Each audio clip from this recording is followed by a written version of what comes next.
रेशमा मेमन और Shabana Memon, the women behind black Friday. Black Friday नाम से मशहूर सन 1993 में मुंबई धमाकों के आरोपियों में मेमन परिवार का नाम आता है।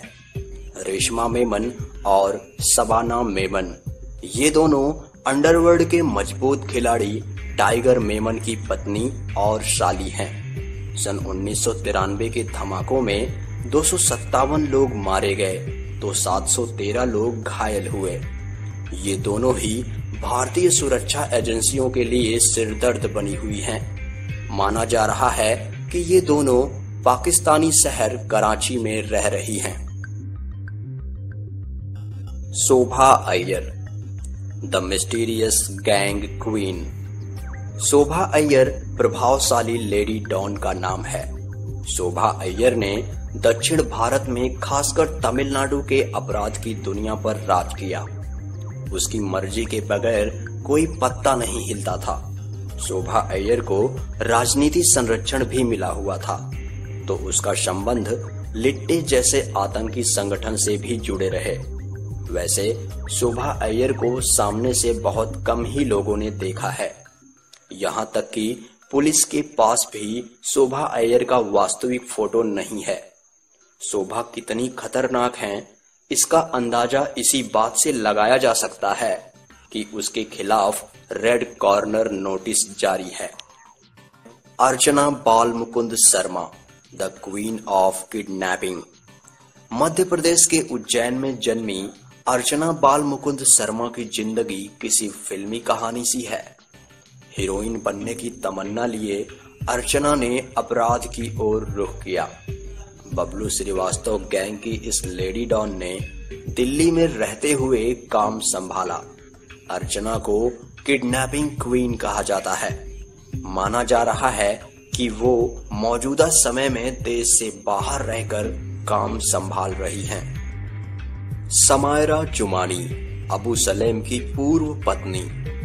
गैंगस्टर अबू सलेम की पूर्व पत्नी समायरा जुमानी का नाम जबरन वसूली, बम विस्फोटों और धोखाधड़ी के मामले में आ चुका है।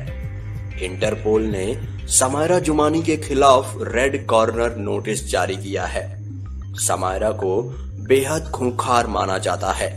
कहा जाता है कि सलेम के सुरक्षा एजेंसियों के हाथ आने के पीछे समायरा का ही हाथ है। समायरा को आखिरी बार अमेरिका में देखा गया था। फूलन देवी, द ओरिजिनल गैंगस्टर। फूलन देवी ने 18 साल की उम्र में बंदूक का सहारा लेकर चलना शुरू किया।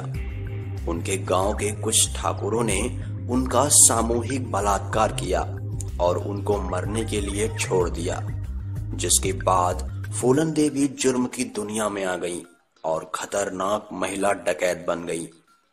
उनके ऊपर 40 लोगों की हत्या, डकैती और अपहरण के मामले दर्ज थे। फूलन देवी ने समाजवादी पार्टी के सहयोग से चुनाव भी लड़ा और संसद में भी पहुंची। बाद में शेर सिंह राणा नाम के व्यक्ति ने देश की राजधानी में ही फूलन देवी को गोलियों से भून दिया। Seema Parihar, the new age bandit queen. Uttar Pradesh के औरैया की सीमा परिहार ने 13 वर्ष की आयु में ही बंदूक उठा ली। निर्भय गुर्जर की पत्नी रह चुकी दस्यु सुंदरी सीमा परिहार पर करीब 70 हत्याओं और 200 लोगों के अपहरण का आरोप था। जिस समय इसने कानपुर पुलिस के सामने सन 2003 में आत्मसमर्पण किया, उस समय भी उस पर हत्या के 29 मुकदमे चल रहे थे। वो फिल्मों में भी नजर आ चुकी हैं, तो बिग बॉस में हिस्सा लेकर टीवी स्क्रीन पर भी छा चुकी हैं। Rubina Siraj Sayyed, the heroine. रुबीना सिराज सैयद छोटा शकील की प्रेमिका रही हैं। बेहद खूबसूरत रुबीना ने अपनी काया के माध्यम से असरदार लोगों तक पहुंच बनाई और छोटा शकील के गैंग को भी संभाला। ये छोटा शकील के गैंग के लोगों को भोजन, हथियार और पैसे मुहैया कराती थी जो जेल में बंद थे। मौजूदा समय में रुबीना सिराज के बारे में किसी को कोई खबर नहीं है। कहा जाता है कि वो छोटा शकील के साथ पाकिस्तान में छिपी हैं। Santokben Jadeja, God mother.